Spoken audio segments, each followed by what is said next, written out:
लिखित शिकायत के बाद जांच करने पहुंचे संबंधित पटवारी। मिली जानकारी के अनुसार भूमि सरनजीत सिंह सलूजा द्वारा प्रीति अरोरा पति अजय अरोरा निवासी झाबुआ एवं जुगल किशोर अरोरा पिता ओम प्रकाश अरोरा निवासी नागदा को बेचना बताया जा रहा है। भूमि का आकार 45 फीट बाय 165 फीट बताया गया है।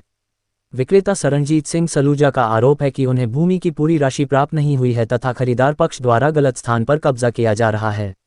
दूसरी ओर खरीदार पक्ष प्रीति अरोरा और जुगल किशोर अरोरा ने स्पष्ट कहा है कि संपूर्ण राशि का भुगतान किए जाने के बाद ही विधिवत रजिस्ट्री संपन्न हुई है और किसी प्रकार की कोई बकाया राशि शेष नहीं है। पटवारी ने किया मौके का निरीक्षण, पंचनामा तैयार। विवाद के बाद पटवारी द्वारा मौके पर पहुंचकर स्थिति का निरीक्षण किया गया और पंचनामा तैयार किया गया, जिसमें दोनों पक्षों के बयान दर्ज किए गए। खरीदार पक्ष का कहना है कि रजिस्ट्री के अनुसार उन्हें वैध कब्जा प्राप्त है। उन्होंने ये भी बताया कि भूमि पर सीमेंट के पोल लगाए गए हैं तथा गेट का निर्माण किया गया है, जिसे पूर्व में राजस्व अधिकारी एवं पटवारी द्वारा नापजोख के दौरान देखा जा चुका है और उस समय भी पंचनामा बनाया गया था। नामांतरण एवं खसरा नकल में दर्ज नाम।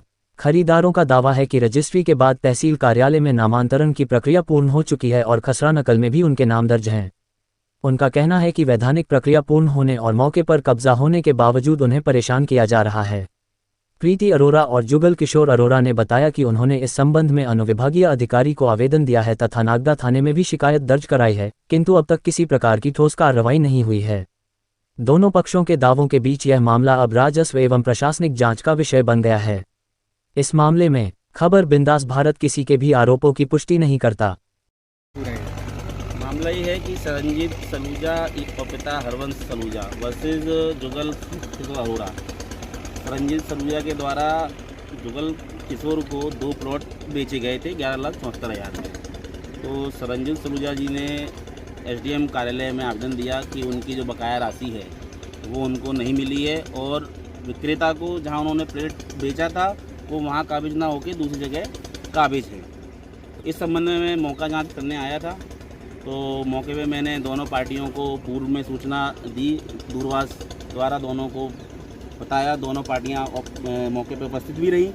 दोनों की पार्टियों की दोनों पक्ष मैंने बाकायदा पॉइंट वाइज सुने भी हैं और उनका पंचनामा बना दिया है। अब आगे की कार्रवाई जो भी होगी वो एसडीएम कार्यालय से। सर दूसरी पार्टी का क्या कहना है? दूसरी पार्टी का ये कहना है कि जो आवेदक है सरनजीत सलूजा, उन्होंने जहाँ उनको बेचा था वो वहीं पे मतलब प्रॉपर काबिज है, पर जो आवेदक है उनका कहना है कि ये गलत जगह पे काबिज है। और पेमेंट के लिए सर पेमेंट का उनका कहना है आपकी आवेदक का शायद 1,52,000 और एक जगह 1,72,000 करके 3,24,000 रुपये उनका अभी बाकी है। और जो अनावेदक है उनका कहना है कि उनके द्वारा पूरा पेमेंट चेक द्वारा दे दिया गया था। चलिए धन्यवाद। क्या नाम है आपका? प्रीति अरोरा। आज पटवारी साहब आए थे आपके, निरीक्षण किया, क्या था मामला?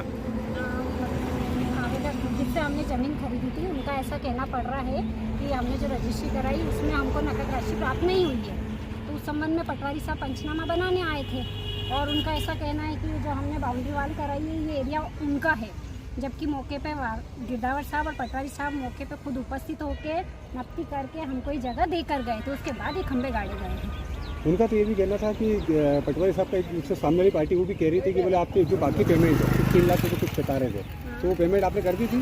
सर पेमेंट होने के बाद ही रजिस्ट्री होती है, क्योंकि रजिस्ट्रार साहब ऐसा सिग्नेचर नहीं करते किसी रजिस्ट्री पे कि नकद राशि प्राप्त हो गई है और किसी भी प्रकार का 3,25,000 जो नगद राशि की बात है, तो नगद राशि हमने दी तब उनने रजिस्ट्री की और रजिस्ट्री करने के बाद उसके अंदर जो चेक नंबर लिखे गए हैं वो चेक हमने रजिस्ट्री होने के बाद ही उनको दिए। अगर पार्टी का ये कहना है कि मेरे को नगद राशि नहीं मिली तो कोई भी पार्टी बिना पैसे लिए रजिस्ट्री कर सकती है क्या?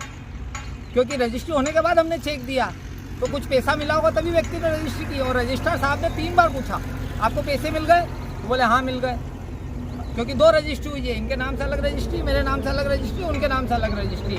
तो हमसे पूछा गया और रजिस्ट्रार साहब ने हमसे भी पूछा और सामने वाले से पूछा, तो वहाँ तो उन्होंने बोला कि हमें रजिस्ट्री के पैसे मिल गए तभी रजिस्ट्री हुई है।